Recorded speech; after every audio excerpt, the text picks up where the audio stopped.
Hello po, magandang araw po sa ating lahat, no? Sa mga kapwa natin, mga DDLs, mga loyalists, at mga OFW po na mga nanonood po sa atin ngayon. Magandang araw po, no? Puntaan lang po natin to, no? Wait lang. I-adjust ko lang. Okay. Alright.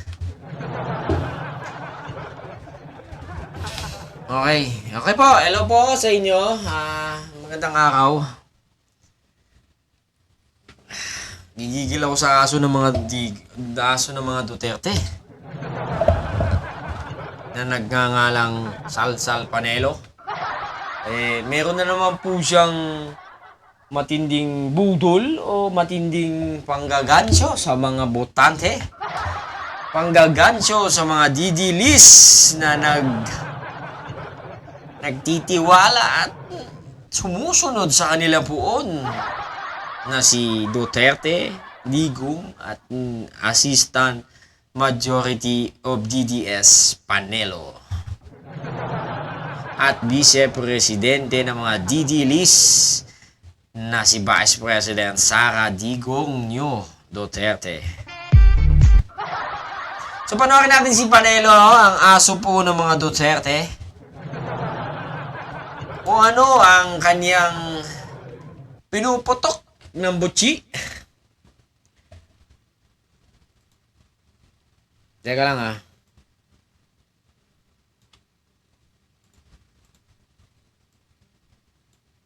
Okay?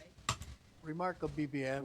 Ano nga ba yun? Sa rally niya sa kahapon yata, sabi niya, sandali lang po, bibilangin ko itong mga kandidato ko kung 15 na hindi pa nabubomba.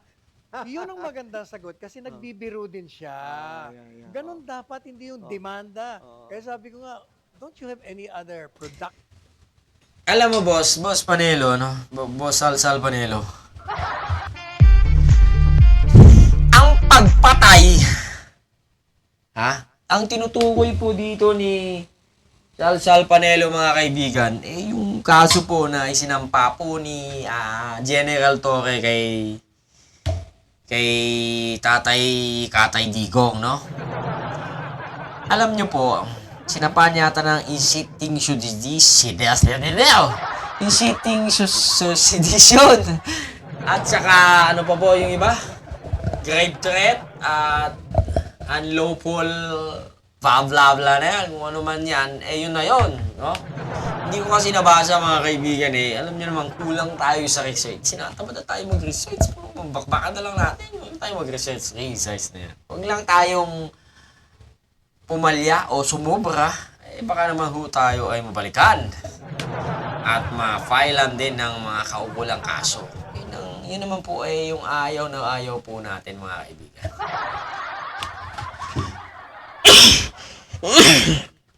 Okay, tuloy mo, Boss Panelo. Ano ang sinasabi mo? Active and sensible things to do other than these foolish things of filing cases. He understands naintindihan ni BBM yung mga ganong... Pangatlo, kailan may pera. Alam mo nung kailangan ng pera.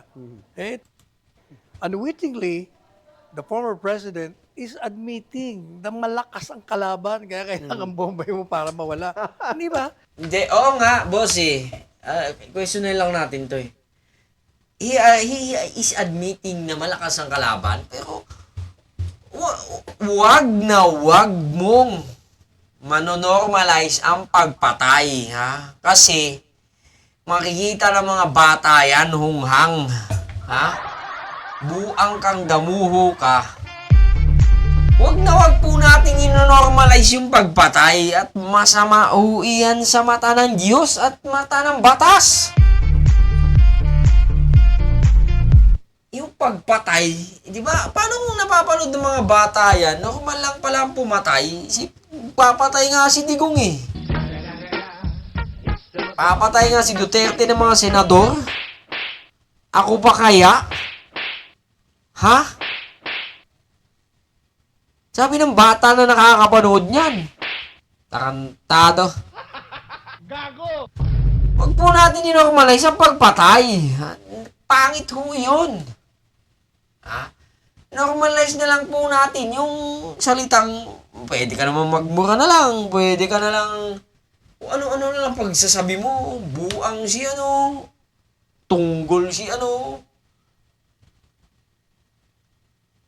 Ano ba iba? Adik si ano, bangag si ano.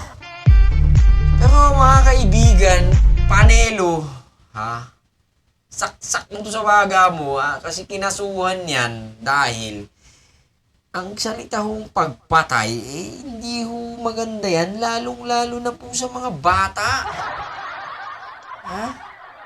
Lalong-lalo na po sa mga bata. Huwag natin i-normalize ang pagpatay, pakiusap, na matanda na tayo, iuhugin na tayo. Malapit na tayong lamunin ng lupa. Kayo pala, kayo. Tapos, ino-normalize natin ang pagpatay.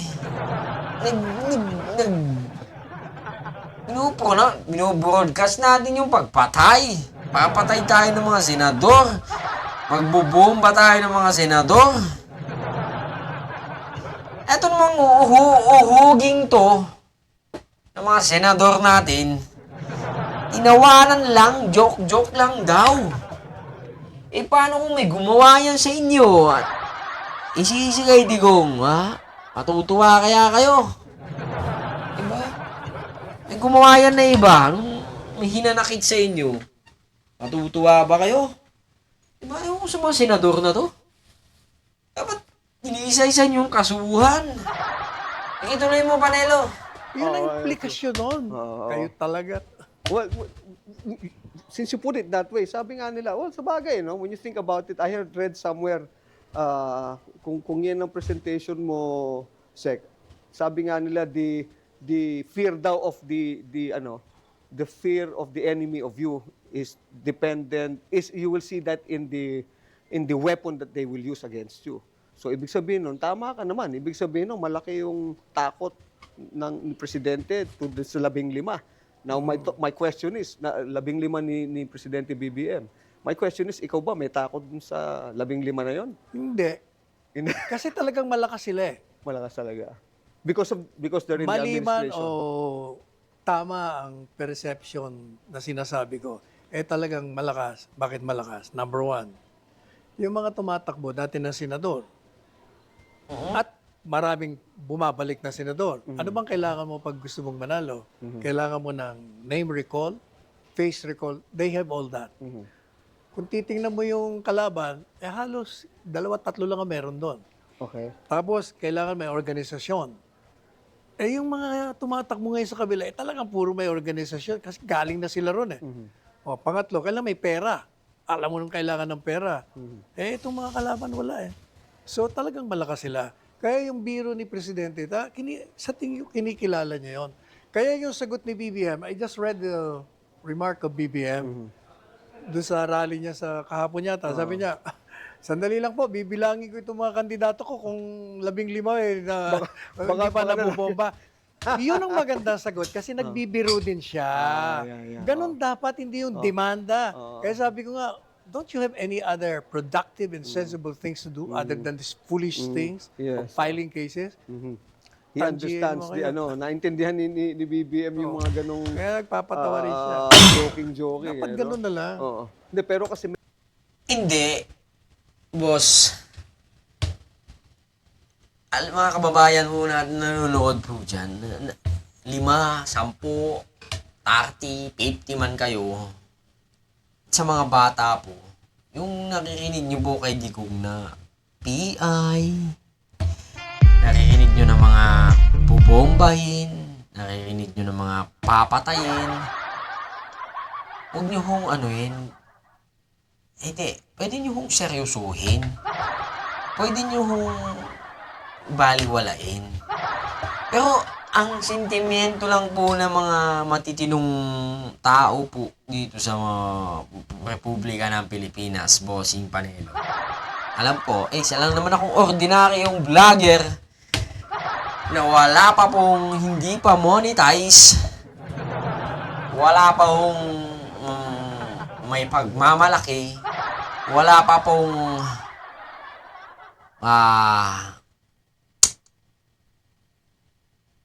ano yun? Basta, wala pang may pagmamalaki. Wala pang pangalan. Ito lang po yung sentimentong akin. Yung patiwari kong personal. Pakiwari ko pong personal po sa inyo. Lalong-lalo na po sa kampo ni Duterte. Manong Duterte, Manong Dico. A former President of the Republic of the Philippines.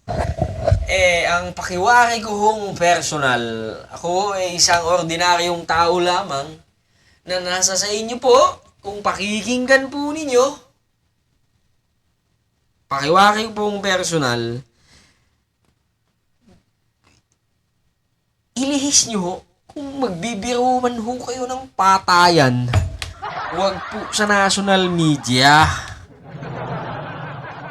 Kasi meron hong mga batang mos-mos, mga batang wala pang alam, kundi yung kanilang pong naririnig lang, yung kanila pong mga pinapanood man lang, pinapanood lang.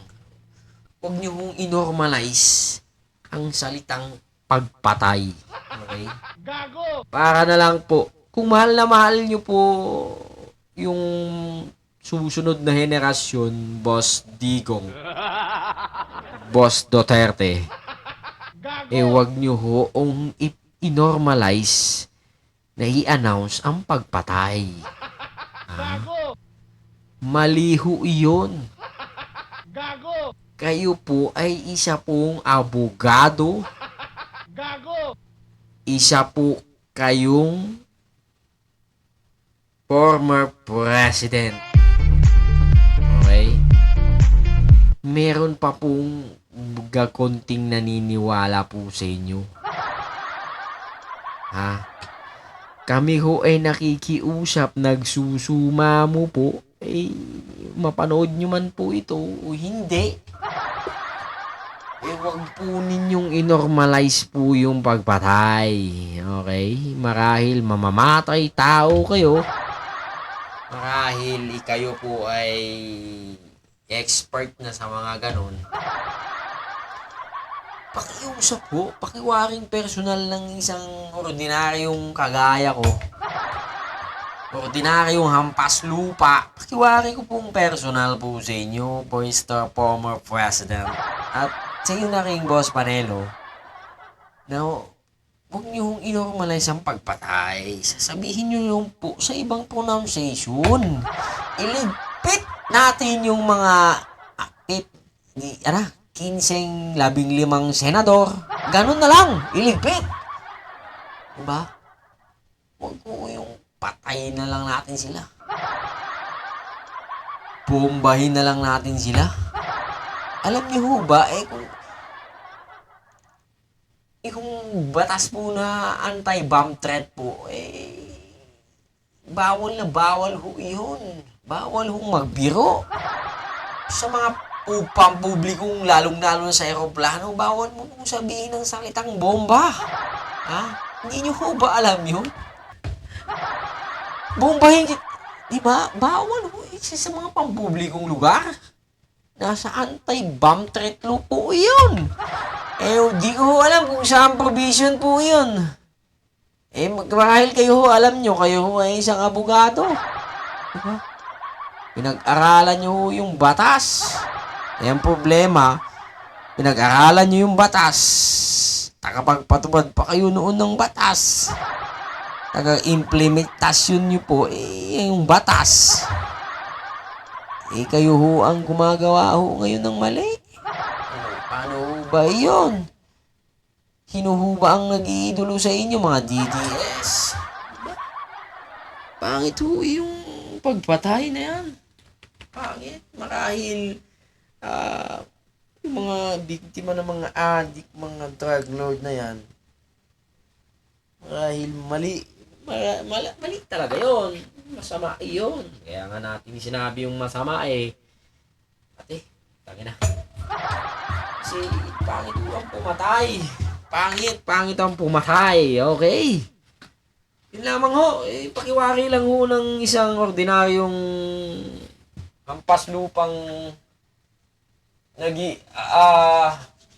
naging mamamayan nyo rin po nung inyong termino bilang presidente. Oh, Mr. President! At ikaw naman, asong ulol na panelo, asong ulol na mga Duterte, ang pakiwari ko sa'yo, tantanan mo na, ha? Tumantan ka at maghulos dili ka sa iyong mga sinasabi. Okay? Ha? Yun lamang, maraming salamat po. Hanggang sa muli, adios!